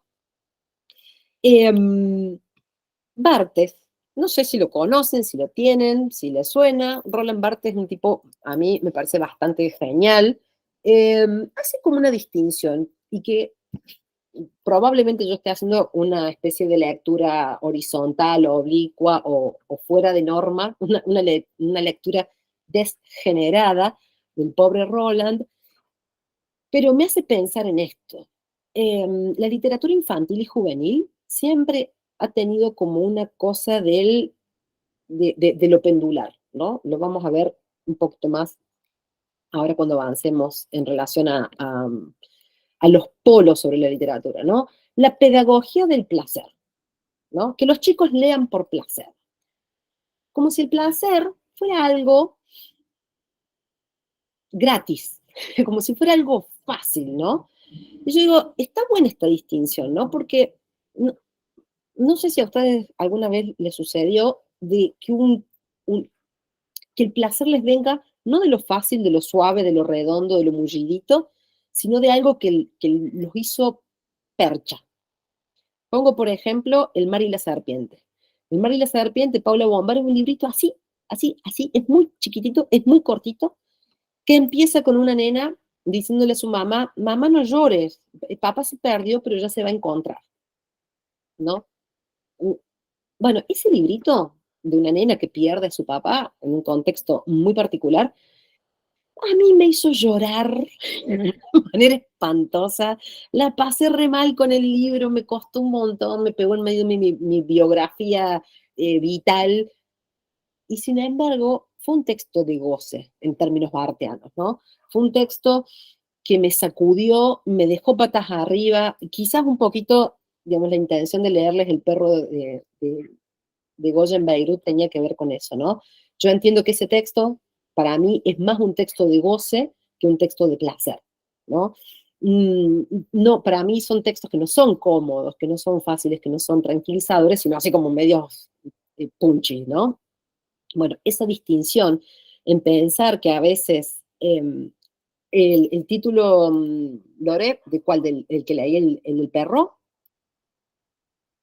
Si es el del perro, era El perro de Goya en Beirut, que está en un libro que se llama...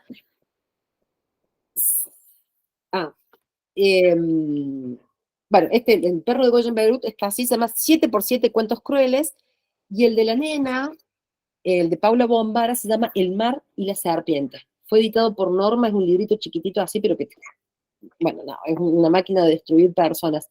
Yo lo presté mucho ese libro, y cuando lo presto le digo, tené cuidado. Y la gente me dice, no, sí, te voy a cuidar el libro. No, le digo yo, el libro no me importa, me importás vos, cuídate vos. y cuando me lo devuelven me dicen, ay, tenías razón. Es un libro que había que cuidarse del mar y la serpiente. Así que bueno, digamos, con esta idea, ¿no? Digamos, el placer del texto, el texto de placer y el texto de goce, me parece que es interesante para pensarlo a nosotros en relación a la literatura infantil, ¿no? Que a veces siempre parece como muy cuidadita, ¿no? La pedagogía del placer, que los chicos se diviertan. Yo no sé si el lugar de la literatura infantil es divertir a los niños, ¿no?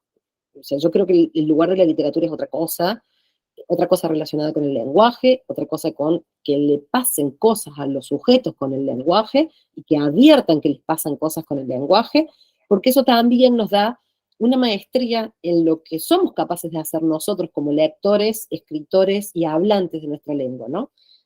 Pero bueno, la literatura infantil tiene un público un poquito cautivo y entonces muchas veces aparecen lo que una mujer hermosa y maravillosa, que si no la conocen, se las recomiendo. Ustedes tienen un par de articulitos ahí en la bibliografía, que fue María Adela Díaz Roner, habla de las intrusiones, ¿no? En la literatura infantil se mete todo el mundo. Opina la mamá, la tía, la abuela, el pedagogo, el psicólogo, el psiquiatra, los educadores, etcétera, etcétera, etcétera. Bueno, no hace falta, ustedes lo tienen ahí en la plaquita, ¿no? Pero hay un punto en el que sí me quiero detener, porque ustedes tienen un texto de Ana María Machado en la bibliografía y que tiene que ver algo con lo que yo dije antes, ¿no? Digamos, con esta cuestión de lo ideológico. Ana María Machado, en un libro muy hermoso que se llama Buenas Palabras, Malas Palabras, ideología, literatura infantil y juvenil, y no me acuerdo qué más, cuenta, habla y reflexiona, ¿no? Sobre esto de el cuento para enseñar, el cuento para moralizar, el cuento. Dice, claro, mientras más pequeños o más nobles son esos lectores, porque muchas veces la capacidad de lectura, la capacidad crítica de lectura no pasa, digamos, porque tengan 6 años o tengan 15, pasa por cómo han sido nutridos en su imaginario, ¿no? Mientras más nobles son esos lectores, menos herramientas tienen para detectar la ideología, ¿no? Pongo por caso Crepúsculo. No sé si ustedes conocen la saga de Crepúsculo. Yo creo que Bram Stoker se pegaría 4 tiros en la cabeza si sabe que los vampiros se ponen a brillar, que les brilla la piel, que no sé qué. En la saga de Crepúsculo está escrito por una autora, por Myers, que es del círculo, se me fue el nombre, pero es del círculo de la gente que hace el compromiso de llegar virgen al matrimonio, ¿no? Entonces, tiene un nombre, ya se me va a acomodar el coágulo y me voy a acordar, pero es un, sí, son mormones, en realidad, digamos, en Estados Unidos hay una moda, no, perdón, qué feo decirlo así, no, bueno, hay una tendencia, hay una corriente en que muchos adolescentes y jóvenes, no sé si son solamente mormones, porque entiendo que son de varias religiones, se ponen el anillo de compromiso, y ese anillo de compromiso significa que van a llegar vírgenes al matrimonio. Bueno, digamos, todo lo que le pasa a los protagonistas en relación a esa tensión sexual que no se resuelve y que solo se resuelve después de que ellos están casados, está puesto en términos de una saga que vendió millones, que se hizo súper famosa, que armó sus películas, etcétera, etcétera. Y ese es un ejemplo de un posicionamiento ideológico que los adolescentes no siempre son capaces de ver, ¿no? Digamos, hay algo, ¿por qué? Porque mientras más nobles son los lectores, tienden a engancharse con otra cosa que es la peripecia, ¿no? La cantidad de cosas que le pasa a los personajes, ¿no? Yo además soy súper ñoña. Si ustedes me dan a mí vampiros, hombres lobos, magos, dragones y espadas, yo compro. Toda esa saga que se llama como las producciones para los young adults, los libros para los jóvenes adultos, hacen esto, ¿no? Digamos, circulan, se consumen, y se consumen de una manera que no llega a ser discutido en términos un poquito más profundos, ¿no? Porque la peripecia está muy bien, es re divertida la novela, es interesante, uno ve las pelis, uno puede decir es más pochoclero, menos pochoclero, pero sin embargo hay un discurso latente que los lectores muy jóvenes no pueden terminar de desactivar, ¿no? Y que a veces, yo digo, no es porque tengamos que tomar posición, pero digo, es interesante ver que eso pasa, ¿no? Que los chicos se enganchan, compran, consumen de una manera absolutamente frenética, ¿no? Porque se comen novelas de 400 páginas y leen con una fruición tremenda, pero no terminan de ver, digamos, los discursos que sostienen esas producciones. Y que digo yo, esto puesto en términos de un cuentito corto para niños o de unas novelas, digamos, para los jóvenes adultos, es interesante pensar. A mí me parece que es una de las funciones nuestras como docentes, ¿no? Ayudar a mirar más lejos. Es, no solamente nos quedemos con la peripecia, no solamente nos quedemos con las cosas que les pasan a estos sujetos, sino también veamos un poquito más allá, ¿no?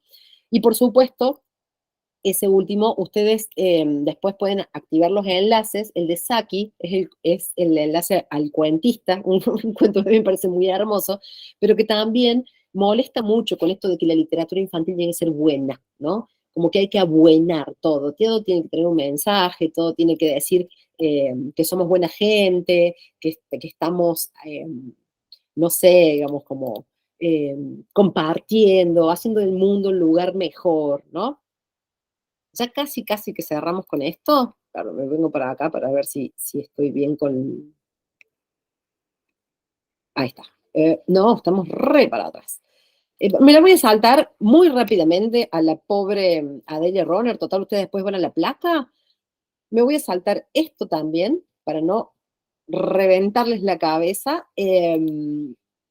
Esto tiene que ver con que cuando hablamos de literatura infantil y juvenil, tenemos que saber que son construcciones históricas, ¿no? Hasta la época del nuevo régimen, diría Felipe Ariès, o sea, hasta el siglo XVIII, los niños no existían. Punto, punto. Los niños no existían porque se morían. Tenían esa cosa que las familias tenían 8 hijos y les quedaban vivos 2. Entonces, los niños empiezan a ser considerados sujetos a partir de que más o menos las sociedades pueden garantizar ciertas condiciones de salud, de alimentación, que hace que los niños permanezcan en la vida. Mientras tanto, eran sujetos medios como descartables, ¿no? Esta idea del pequeño adulto estaba así, no había ropa especializada, no había cuentos para ellos, digamos, se les contaban las cosas más atroces, porque total no eran considerados como sujetos diferenciados, ¿no? Cuando empieza a aparecer esta imagen de que el niño es un ser distinto, empiezan a aparecer, ¿no? Dos polos, lo vamos a ver como muy rapidito, ¿no? La instrucción o la formación y el deleite, ¿no? Me salteo esto, ustedes después vuelvan tranquilos a las placas. Este polo, ¿no? El polo de el valor, la moral, las buenas costumbres, ¿no? Un género, el género, les diría, la fábula. La fábula nos deja siempre una moraleja. Eso no nos damos cuenta hasta qué punto caló en nosotros, se nos metió por debajo de la piel, hasta que ustedes no escuchan a un adolescente leer un cuento o un libro por primera vez, y cuando uno como profe le pregunta, ¿te gustó? Te dicen, ay, me dejó una enseñanza. Yo digo, ay, ¿cómo le cagamos la vida a esa pobre criatura? ¿Cómo fue? Pero yo no te pregunté qué enseñanza, yo te pregunté si te gustó. Ay, es que tiene una enseñanza, dicen los chicos, que aprenden muy rápidamente el oficio del estudiante y se dan cuenta que en la literatura que vieron hasta ahora, lo que se les fue metiendo fue la formación de valores, el valor moralizante, didactizante. ¿Quieren que le cambiemos? El siglo XXI no nos agarró hablando ni de la moral ni de los valores. Nos agarró hablando de otra cosa, igualmente monstruosa, la gestión de las emociones. Hay un cuento que enseña a gestionar las emociones para una criatura de 3 años. Ay, señora, las emociones no se gestionan porque nosotros no somos licenciados en recursos humanos, no somos robots, somos personas, tenemos vínculos con otros seres. Bueno, esto, ¿no? El polo 1, el de la formación, sea en valores, sea en gestión de sentimientos, sigue estando al día de hoy como una de las puntas que tracciona la producción, el reconocimiento y cómo invitamos a los docentes a leer. El otro polo, que tiene que ver con esto, con el deleite, ¿no? Está mucho más relacionado con lo que yo decía hace un ratito de la pedagogía del placer, ¿no? Hay que los chicos disfruten, que los chicos sean libres, que los chicos se expresen, que todo eso está muy bien y es muy loable, pero si los chicos queremos que estén entretenidos, le pongamos un tobogán, les pongamos una pelota de fútbol, ¿no? No pasa por ahí, no pasa solo porque la literatura tenga que ser este lugar del entretenimiento, ¿no? Ahí dice Roberto, es la cristalización de una tradición en los enfoques de enseñanza que se instaló de la mano del campo, totalmente así. ¿No? Digamos, ¿para qué tenemos los pibes dentro de las escuelas? ¿Cómo nació la escuela? ¿Y qué queremos que pase con esto, no? Voy cerrando ya así como muy rapidito. Polo 1, esto, ¿no? Digamos, de tener que formar, moralizar, domar, domesticar la bestia peluda, que son esos seres salvajes que hay que introducirlos a la cultura. Está muy bien, a los niños hay que introducirlos a la cultura, pero hay formas y formas. Ahí después vamos a charlar un poquito de eso. El Polo 2, la recreación, ¿no? Que los chicos se entretengan, que sea divertido, que les guste. Hay un texto que también lo tienen ahí en la carpeta. Michel Tournier es un personaje, un escritor francés que hace un artículo, esto sí existe realmente en la literatura infantil y juvenil, porque le pasó lo mismo que le pasó al pobre Jonathan Swift y que le pasó a Robinson Crusoe. No fueron, digamos, ni los viajes de Gulliver, ni el Robinson Crusoe fueron libros para niños. Y sin embargo, han sido grandes éxitos de venta, ¿no? Y al día de hoy lo seguimos pensando como textos de literatura infantil y juvenil, y sin embargo en sus orígenes no lo fueron.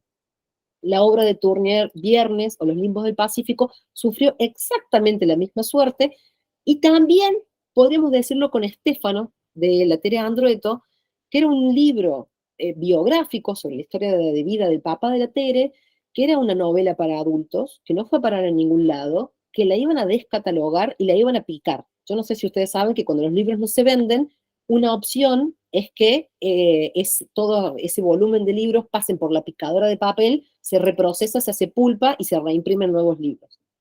Bueno, Canela fue la editora, la Tere tuvo mucha suerte porque Canela, cuando le dijeron, che, tenemos un stock de libros sobrantes que se van a picar, se los devolvió a la Tere, le dijo, ¿qué querés que hagamos con esto? Y la Tere dijo, quiero que vaya a los institutos de formación docente gratis. A partir de ahí, Estéfano se volvió un súper mega hit, no sé cuántas reediciones tiene, porque se cambió el destinatario, ¿no? Cuando nos volvemos al principio, cuando hablamos de esas condiciones de producción, circulación y reconocimiento, una novela que no había sido escrita para niños o para jóvenes, de golpe se vuelve la novela juvenil o infantil, porque la verdad es que tiene mucha venta en primaria también, en segundo ciclo, y uno dice entonces, ¿qué es la LIG?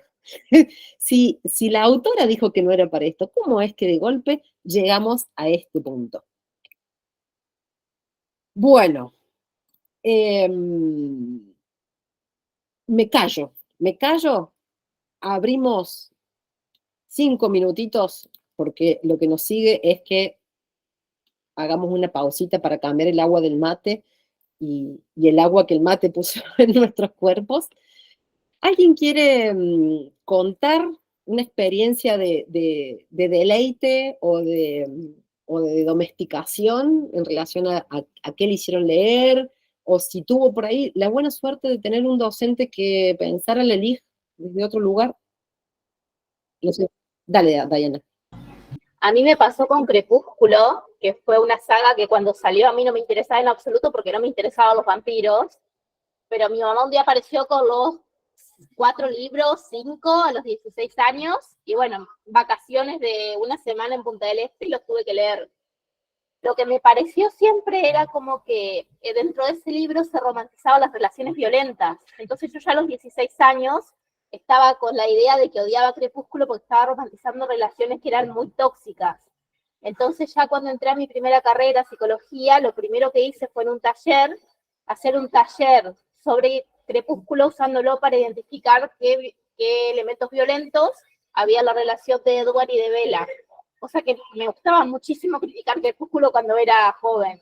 16 años, leer detalladamente críticas hacia los modelos de relación que como fundamentaba el libro, que eran súper romantizados. Tal cual, pero eso digo yo, vos eras una lectora particular, ¿no?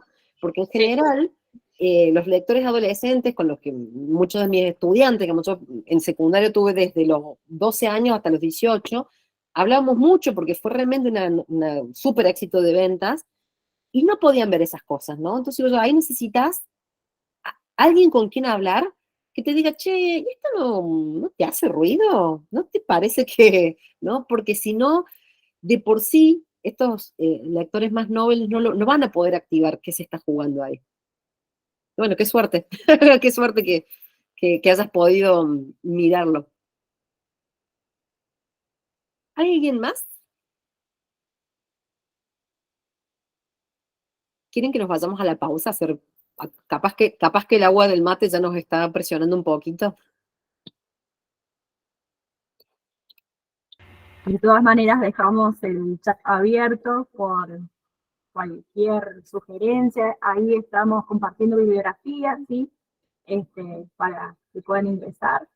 Y sí, podemos hacer un cortocito entre 10, 15 minutos. Así continuamos. Bueno, ¿te parece entonces, Vane? Así hacemos 10 o 15. Y a ver cómo estamos con el tiempo. 10, capaz que 10. 10. Sí, ¿Les parece? Entonces nos vemos en un ratito. Sí. Exactamente. Nico.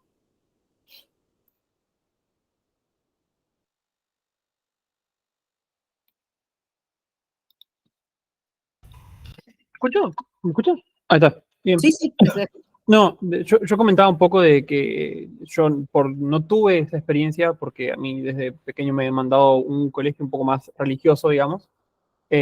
Entonces no tuve ningún tipo de crítica ni ningún tipo de nada, digamos. Era mucho por ahí a veces leer o algo en lo que fue la primaria y eso. Tuve la suerte de que pasé a un colegio público secundario donde realmente tuve algunos profesores que realmente les gustaba mucho más lo que era la literatura y nos pudieron transmitir eso a nosotros, digamos. Y recuerdo que una de las primeras cosas que hicimos, que me marcó en la cabeza, fue leer La Bella y la Bestia, una versión que había también, y era muy loco, no recuerdo si tenía 12 años, creo, por ahí, y agarrar y volver a leer esa historia que ya habíamos visto en las películas de Disney y todo, y mientras la profesora nos leía, ir marcando las cosas, digamos, que hacían ruido porque era una relación, era literalmente el síndrome de Estocolmo, digamos, personificado. Y era muy loco ver cómo se te desarmaba la imagen de Disney con todos amor y todos amorosos y eso. Y nada, creo que eso también fue una experiencia bastante interesante, digamos, que remarco, digamos, que quedó muy, muy grabada en mi cabeza, digamos, de la secundaria. Qué bueno, Nico, porque no sé si vieron por ahí, hay un meme que está el abuelo Simpson diciendo, ¿no? Digamos, yo vi las cosas en perspectiva de género y ahora dice, no puedo ver las cosas de otra manera, me pasó a mí, te pasará a ti, ¿no? Digamos, uno cuando aprende a leer entre líneas, hay algo como que rápidamente después activa otras lecturas, ¿no? Pero me encanta que lo traigas a colación, Nico, porque ahí se necesita un mediador, ¿no? Naturalizamos ciertas lecturas, ciertas epistemes, diría la Josefina Ludmer, o ciertos órdenes, diría la Graciela Montes, y desde ahí leemos, ¿no? Y hemos leído, hemos romantizado ciertas cosas, ¿no? Digamos, las relaciones violentas, el secuestro, bueno, porque así venía funcionando el mundo. Y qué suerte que haya habido en sus historias, ¿no? Algún mediador, como el tuyo de Diana, alguien que acercar un libro y entonces uno tuviera esos recursos para desactivar ciertas cuestiones y mirarlos de otro lado. Eso me parece que es por ahí, ¿eh? Digamos, cerramos con el posicionamiento en educación, me parece que es por ahí. Nos vemos entonces a las 6 en punto, ¿les parece? Perfecto, vale. Nos vemos dentro de 10 minutos. Victoria. Ajá. No, perdón. No quería levantar la mano, disculpen. Es verdad. Entonces nos vemos a las 6. Bárbaro.